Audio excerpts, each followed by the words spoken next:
রাস্তা দেখিয়ে দিয়েছিলেন, ওমর তোমরা কি শুনতে পেয়েছো? সাহাবীরা বলছেন, আপনারা মসজিদে নববী থেকে যেইভাবে শুনতে পেয়েছেন 400 মাইল দূরে থেকে আমরা ঠিক একইভাবে শুনতে পেয়েছি। ওমরকে কেন আমি চিনব না? কেন আমি চিনব না এই ওমরকে?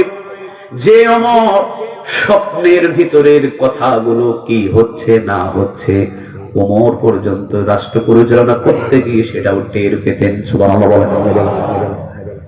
হযরত আলী রাদিয়াল্লাহু তাআলা আনহু তিনি ঘরের ভিতরে ঘুমিয়ে আছেন, বিশ্ব নবী আলীর ঘরের ভিতরে ঢুকেছেন। আলীর ঘরের ভিতরে ঢুকে গিয়ে রাসূল আলীকে ডাক দিয়ে তুলে বলতেছেন, আলী হা করো। হা করেছেন। আলীর মুখের ভিতরে একটা খুরমা খাজুর হাদিয়া দিয়েছেন নবী, দিয়ে আলীকে বলছেন, আলী থাকো আমি চলে গেলাম। নবী চলে গেছেন। আলী রাদিয়াল্লাহু তাআলা আনহুর ঘুম ভেঙে গেছে। ঘুম থেকে উঠে দেখেন আলী রাদিয়াল্লাহু তাআলা আনহুর মুখের ভিতরে নবীর স্বপ্নে জগৎ